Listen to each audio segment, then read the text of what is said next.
Hello, my name is Anna White and welcome to video 2, Rollback Memory.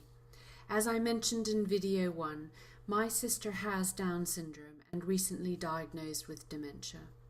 This video will show us more on how we can help those we care for. I'm so glad you've decided to join me on this voyage, so let's shine some light on what is rollback memory. You will have seen this list of the video training modules and videos. We hope you will find them helpful. You are now watching video 2, Rollback Memory. Let me introduce you to two keynote contributors to these training videos. Dr. Karen Dodd is a wonderful speaker and author and has kindly allowed me to use her material and research findings to put together this module of training. Thank you, Karen. And Diana Carr. Diana is a world-renowned expert on nighttime care and disability and dementia. Thank you, Diana. The Down Syndrome Association is just one of many organizations who will be able to help you further. So please do get in touch with your local learning disabilities charity or service provider and ask them to help you, or get in touch with us yourselves. If you take only one thing away, then this is it. There will be a few things that are key across these training videos, and that is why they will carry the coveted red rosette. So what is rollback memory? This is one of the keys to the kingdom, so to speak. In the book Simplicity of Dementia, the idea of rollback memory is very well described by Hugh Bodson.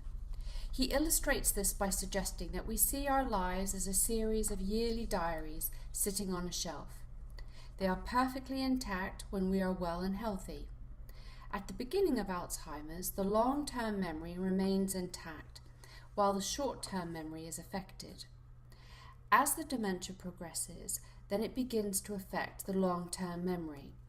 Long-term memory contains all the memories that we have acquired from our most recent memories, working back towards childhood memories. The newest memories disappear, and slowly, diary by diary, the memory rolls back until only the memories we had when we were much younger remain. When you develop dementia, you will be less able to form any new memories after this time.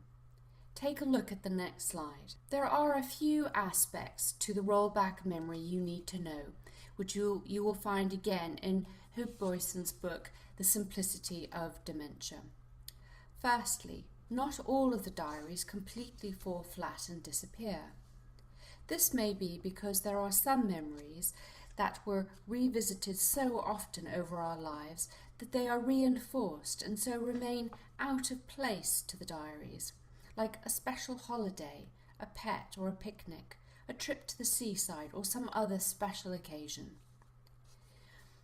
Take a look at this first diary shelf. The memory of a 77-year-old without dementia. The shelf on which the diaries contain the memories of their entire life are stacked and still intact.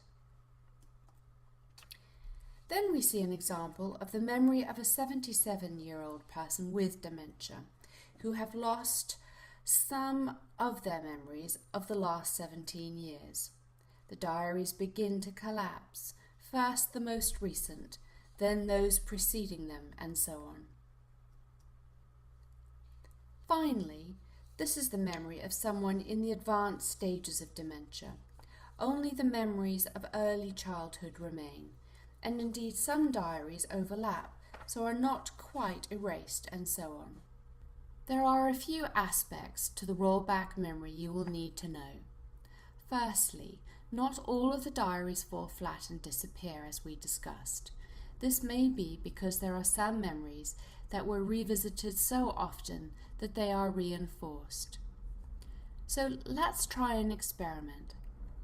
Close your eyes, clear your mind, forget where you are. Now keep your eyes closed, and while you do so, suppose you have dementia and the last 20 years of your life do not exist, save perhaps a few special points in time. Now, open your eyes.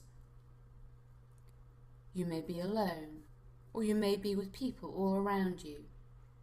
You have no recollection of how you got here. Someone must have brought me, you think to yourself. Your survivor instinct kicks in and are looking all around you for any clues to tell you where you are, why you're here, and what are you doing here. Oh, and there is a screen. Gosh, it's a bit small. You think to yourself, maybe I'm here to watch a film, but this looks like someone else's home. Maybe my mother or father or partner or someone will come and get me soon. Or will they? Then I see someone and I ask them, someone I no longer recognize from this year, because I'm now 20 years earlier in my memory. I ask them, a complete stranger, can you tell me when my mother is coming to get me, please? They look at you strangely and say your mother is not coming and you live here. How do you think you'd react? I know I'd be scared. Have I been abandoned? Why isn't my mother here? She was earlier, or so I think. Who are these people? I need to leave. I need to get away. I need to find my home. Will someone help me, please? I might lash out if someone tried to stop me or become verbally abusive, because I think you're a stranger and I'm not supposed to talk to strangers. You keep telling me things that simply cannot be true. And so we enter the mind of a person who has dementia. How terribly, terribly frightening. But it's okay.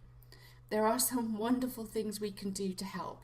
So simple, so logical, you will not believe the hope and joy it can bring back to what must seem such a desperate place of despair right now. So let us show you how.